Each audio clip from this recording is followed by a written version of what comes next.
میری پارٹی نے مجھے بالکل بڑا کلیئرلی کہا تھا کہ آپ کو سپورٹ کرنی ہے حکومت کی، جمہوریت کی، اور جمہوریت کو خطرہ ہے. تو میں نے دیکھا کہ یہ تو کل کنٹینر میں 30,000 آدمی، 25,000 آدمی، 10,000 آدمی آ کے کنٹینر پہ چڑھ کے حکومت کو ختم کر دیں اور جمہوریت کے اس کا ووٹ کا تقدس ختم ہو جائے. کہ کل آدمی ووٹ پہ یقین ہی نہیں رکھے، بھائی چلو ہمارے مولانا فضل الرحمان کے پاس 400 مدرسے ہیں نزدیک، آ جاؤ 1 لاکھ آدمی کھڑے ہو جاؤ، پھر ختم، جاؤ بھائی تم گھر. اور یہ تھی، اور پھر نظر بھی آ رہی تھی نا آپ کو اس وقت ISI کا جو چیف تھا بڑا ایکٹیو تھا. آج تو ISI کا چیف ایکٹیو نظر نہیں آتا نا آپ کو، آتا ہے؟ نہیں نظر آتا. ISI کے پاس ایڈمنسٹریٹو اور سیکیورٹی کے جو بطور آپ یہ کہہ رہے ہیں کہ ISI کے سیکیورٹی اور ایڈمنسٹریشن ان کے پاس ہے جی. تو کیا آپ سمجھتے ہیں کہ آج ISI جو سازش میں شریک ہے، جو پہلے 2014 میں تھی، 2014 میں جب میں نے اسپیچ دی تھی تو اس سے پہلے کچھ نہیں تھا. اس کے بعد ISPR آ گئی، بالکل اس نے وضاحت کرنے شروع کی. پھر میں نے دوسری اسپیچ دی، پھر اس کی آ کے وضاحت ہوئی. اس کے بعد پھر بلایا گیا ان دونوں کو، عمران خان کو، طاہر القادری کو. اس کے بعد گیم نے چینج کرنا شروع کیا. ایک بریک لے لیتا ہوں، کیونکہ میں جو اب سوال پوچھنے جا رہا ہوں بریک کے بعد وہ یہی ہے جی کہ اگر وزیر اعظم ڈسکوالیفائی ہو جاتے ہیں اس رپورٹ کے بعد تو پھر کیا؟ یعنی ابھی خورشید شاہ صاحب نے ذکر کیا کہ یہ خاندان اور جمہوریت میں فرق ہے، خاندان اور جمہوریت میں فرق ہے، پیپلز پارٹی کدھر کھڑی ہوگی، سیاسی فائدہ کس کو ہوگا؟ یہ بڑے سوالات اس وقت ہیں جو ذہنوں میں ہیں. ایک بریک کے بعد بے نقاب کریں گے، میرے ساتھ رہے گا اب تک.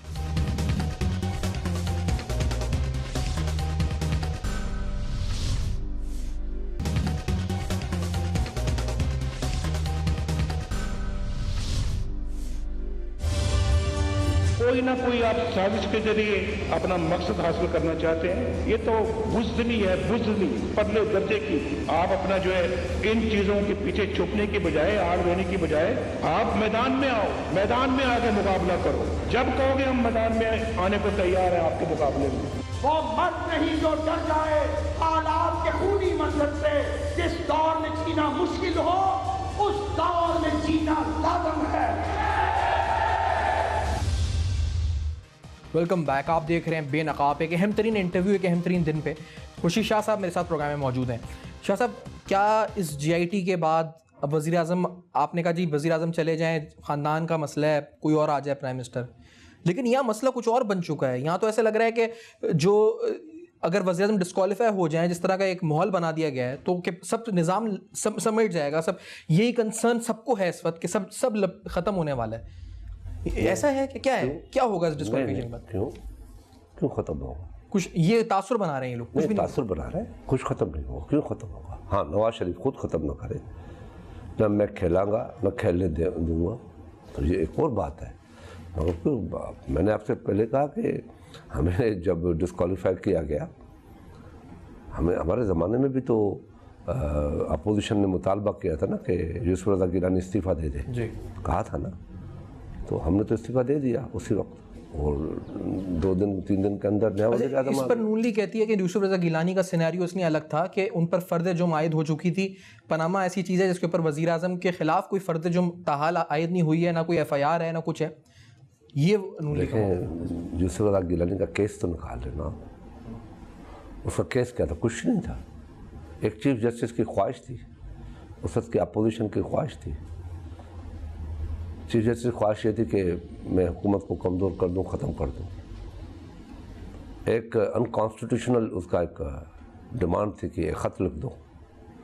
سٹنگ پرائم منسٹر سے خط لکھایا جا رہا تھا سٹنگ پریزیڈنٹ کے خلاف، جو کانسٹیٹیوشن کے اندر تب تک اس کو ریمیڈی حاصل ہے، امیونٹی حاصل ہے اس کو، کہ وہ نہیں لکھ سکتے ہم جب تک وہ پریزیڈنٹ کی چیئر پہ ہے. کہتا لکھو. اس کو میں نہیں لکھوں گا. یہ تھا نا. اور کوئی جرم تھا؟ کوئی کرپشن کی چارج تھی؟ بتائیں، آپ بتائیں. کرپشن کی چارج تھی کہ تم نے کرپشن کیا، اتنا گھپلا مارا ہے، اربوں روپے کھربوں روپے کا گھپلا مارا ہے.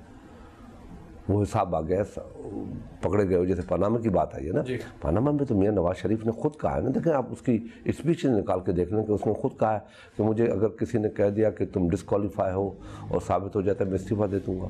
دیا، خود کہا ہے نا. خود آئی قوم سے کہا نا کہ میرے پاس ڈاکیومنٹس موجود ہیں جو ہم نے انویسٹمنٹ کی ہے، جس طریقے سے کی ہے. خود کہا ہے نا. خود کہا ہے نا یہ پیسہ میرا ہے، میں لے گیا ہوں. ان کے بچوں نے خود کہا ہے نا کہ الحمدللہ یہ فلیٹیں ہماری ہیں.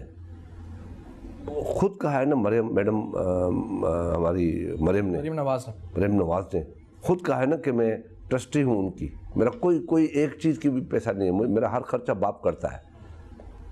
خود کہا ہے نا, کسی اور نے تو نہیں کہا نا, تو کیوں ناراض ہوتے ہیں پھر؟ ہم نے تو نواز شریف کو تو کھل کے پہلے دن کہنا چاہیے تھا میرا کوئی تعلق نہیں ہے, میرے بیٹے ہیں, ان لوگوں نے کیا.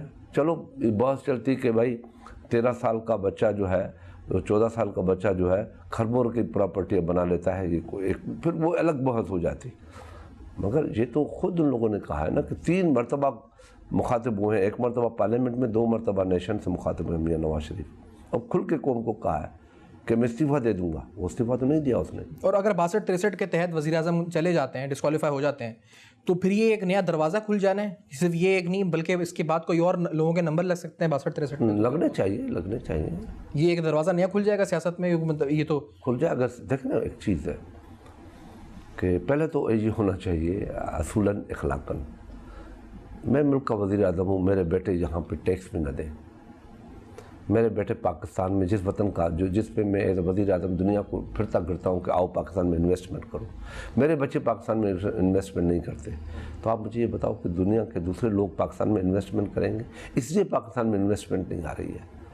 اس سال پاکستان میں ٹوٹلی انویسٹمنٹ ہوئی ہے تقریباً $60 بلین.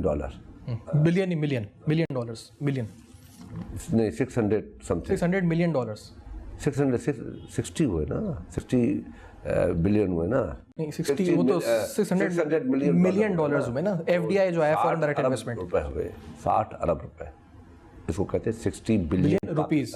ہاں صحیح جی ہوئی ہے. اور پاکستان سے انویسٹمنٹ گئی ہے $1.8 بلین, 180 ارب روپے پاکستان سے باہر گئے. کیوں آپ کے پاس انویسٹمنٹ ہوگی جب وزیر اعظم کے بیٹے باہر یہاں کام نہیں کرتے, ہمارے وزراء کے بچے یہاں کام نہیں کرتے, کھربوں روپے کے بزنس وہاں کرتے ہیں, ٹیکس وہاں دیتے ہیں, ہر کچھ وہاں کرتے ہیں. تو آپ کس منہ سے آپ مجھے کہیں گے کہ آپ ٹیکس دو؟ کس منہ سے آپ ایف بی آر کہیں اور چھاپا مارے گی؟ یہ تو ابھی تک لوگ شرافت سے بیٹھے ہوئے ہیں کہ ٹیکس دے رہے ہیں. کرنا ایک آدمی کل سپریم کورٹ میں چلا جائے کہ جس ملک کا وزیر اعظم جو ہے اور اس کی فیملی جو ہے, اس کے بچے ہیں, جس ملک کے وزیروں کے بچے جو ہے, جس ملک کے وزیر جو ہے وہ باہر انویسٹمنٹ کرتے ہیں, پاکستان میں نہیں کرتے, تو ان کو حق نہیں ہونا چاہیے.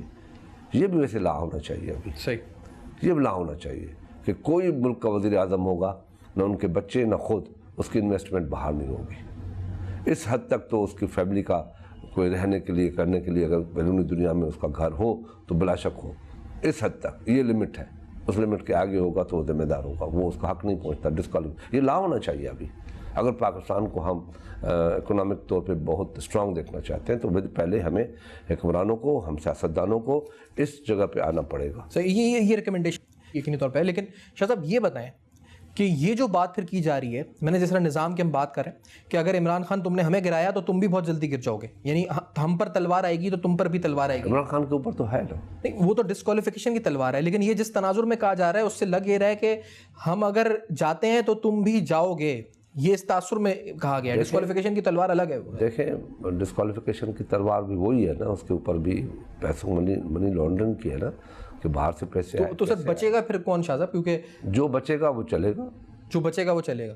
کہیں ایسا تو نہیں ہوگا کیونکہ اس وقت اس طرح کی باتیں مشرف صاحب اور یہ کر رہے ہیں جی, وہاں پہ دبئی میں ملاقاتیں چودھری شجاعت صاحب سے ہوئی ہیں, جنرل مشرف صاحب کی, طاہر القادری صاحب سے بھی فون میں بات ہوئی ہے, مجلس اتحاد المسلمین اور دیگر 1-2 جماعتیں.